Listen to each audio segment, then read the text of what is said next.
Bienvenidos.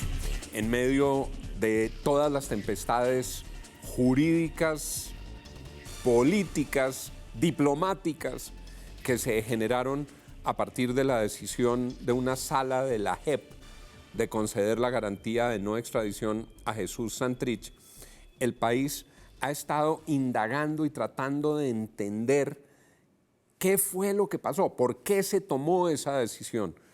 Y hemos escuchado una voz muy ilustrada, muy calificada y muy lúcida en el mundo del derecho penal, que es la del profesor Francisco Bernatti, a quien me da mucho gusto saludar en este programa y decirle que nos honra mucho que nos acompañe y le agradezco mucho que haya aceptado la invitación, profesor Bernatti. No, doctor, pues yo primero muy honrado de estar con usted y muy agradecido por sus palabras. Me siento enaltecido de estar acá, de verdad, muchas gracias. Un profesor muy reputado de Derecho, dirige la especialización en Derecho Penal de la Universidad del Rosario y él ha tratado con éxito de explicar en esta confusión qué fue lo que pasó. Y empiezo por la propia doctrina del doctor Bernatti, que ha dicho aquí hubo un error de fondo, y es que confundieron el trámite que tenían que surtir en la JEP con un proceso de extradición. ¿Qué pasó, doctor Bernatti?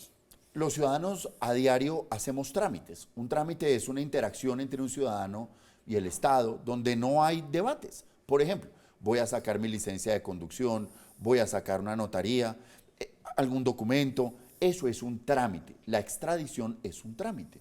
¿Por qué? Porque un país le solicita a otro que entregue a un ciudadano nacional o extranjero. El otro país no puede cuestionar la justicia requirente, no puede decir, yo tengo que mirar si es inocente o es culpable para entregárselo. Ese es un principio básico. La JEP, por el contrario, no entendió que estábamos frente a un trámite, sino que lo volvió proceso. Abrió el proceso de extradición, de manera que decretó pruebas, abrió términos.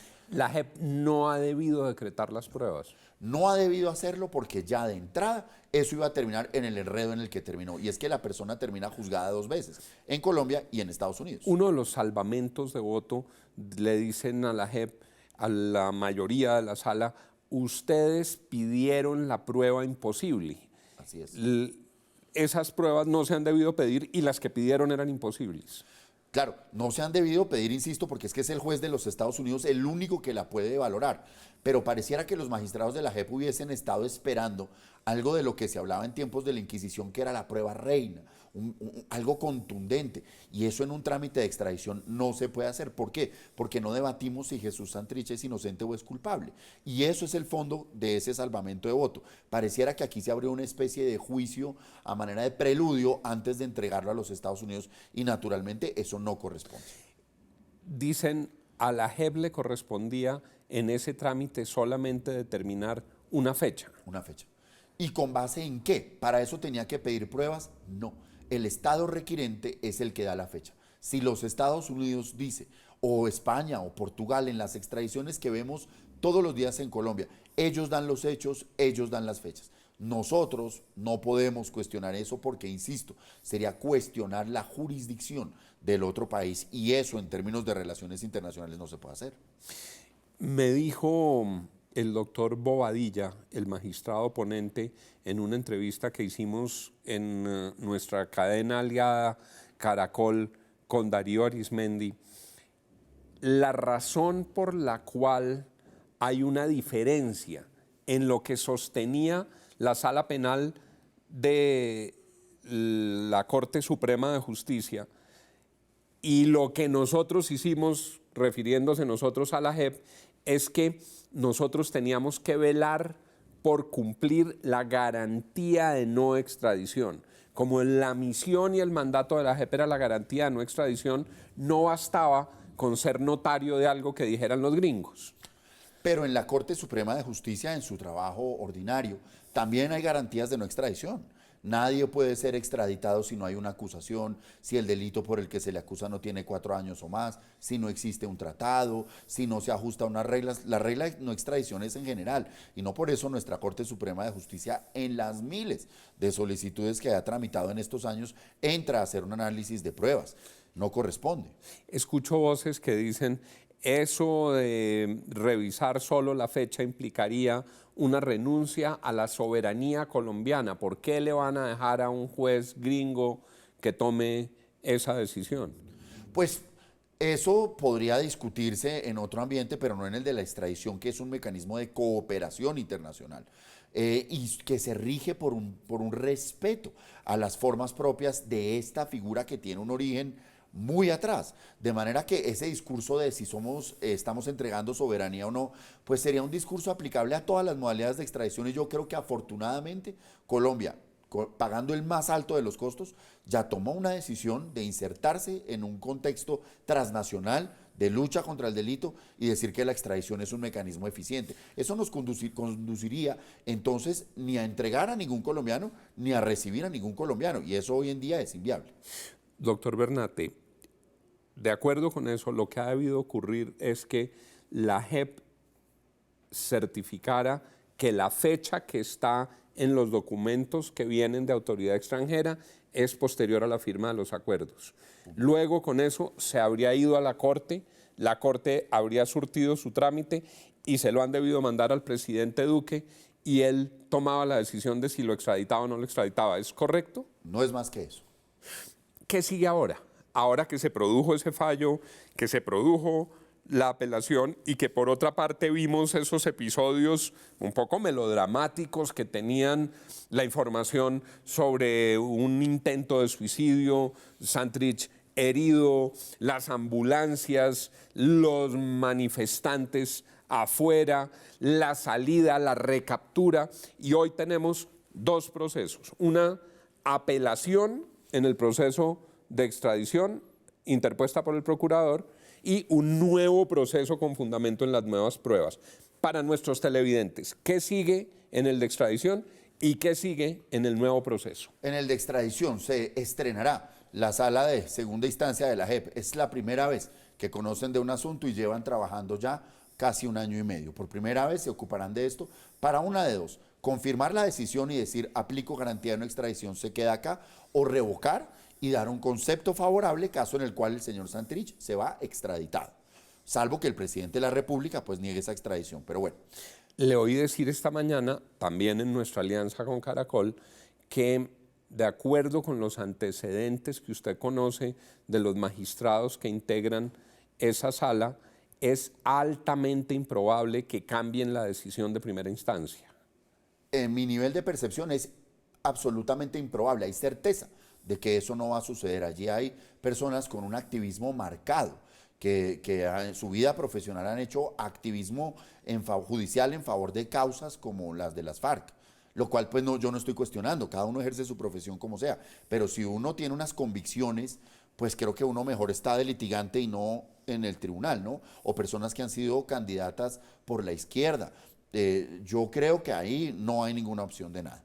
Entonces, ¿qué va a pasar? La realidad es que el señor Santrich hoy va a ser imputado en los juzgados de Palo Quemado por una serie de delitos y quedamos aquí con la extradición. Dicen que principalmente dos, un concierto con fines de narcotráfico y narcotráfico agravado. Sí, sí. Esos son los dos delitos. Son los únicos dos, un concierto para delinquir con fines de narcotráfico. ¿Eso qué quiere decir para nuestros televidentes? ¿En qué consisten esos dos delitos? El concierto para cometer un acto de narcotráfico es 2 o más personas se ponen de acuerdo para traficar con drogas adentro o afuera del país.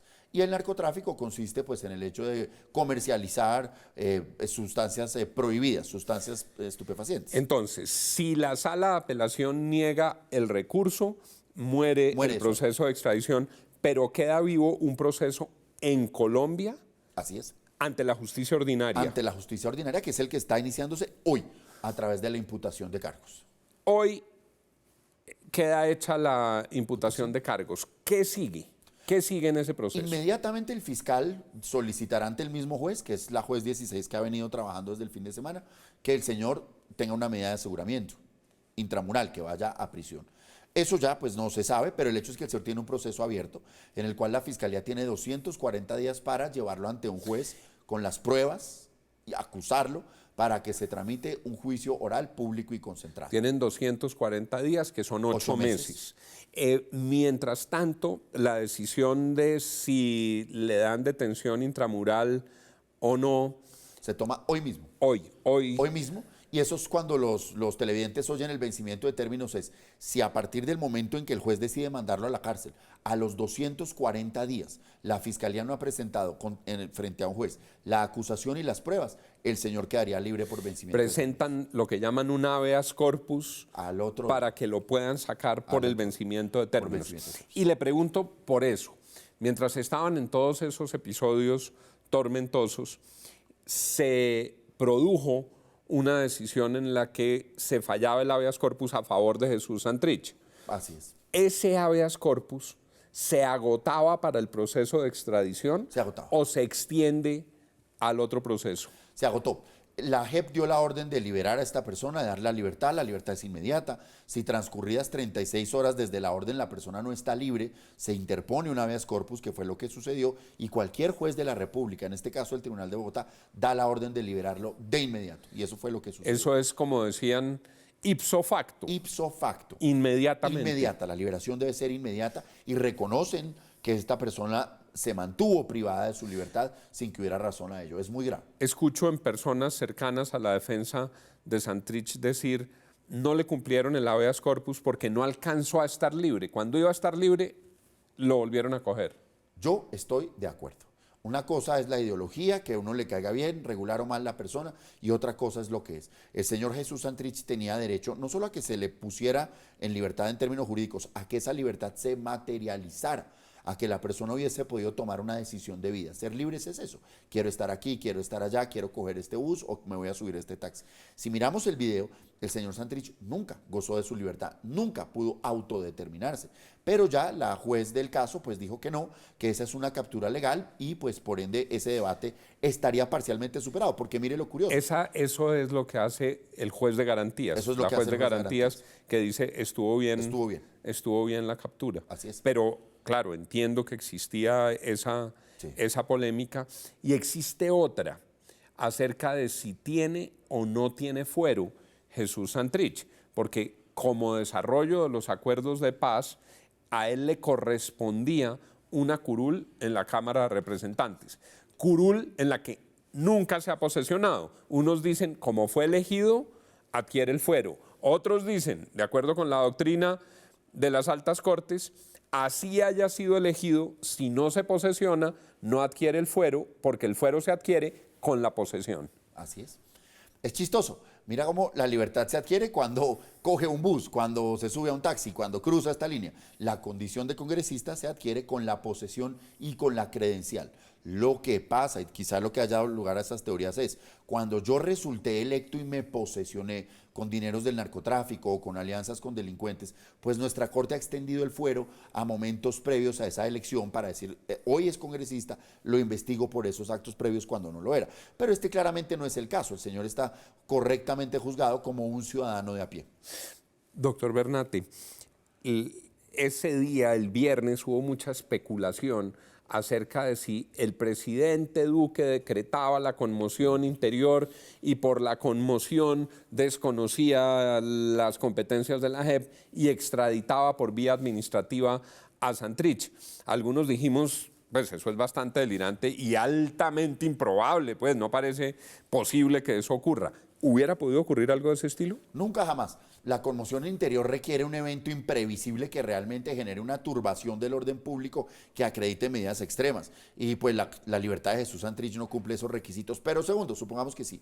La Constitución del 91 es heredera de una vieja costumbre que fue la del estado de sitio en el que Colombia permaneció desde el año 68 casi hasta el año 91. Entonces, consciente de eso, la Constitución política dice que en un estado de excepción el presidente no puede alterar esas reglas. Precisamente porque pues el día de mañana el presidente podría ordenar capturas o implantar la pena de muerte. Entonces los procedimientos judiciales no se tocan, ni mucho menos una garantía, un derecho fundamental como es el trámite de la extradición. Eso hubiera sido imposible.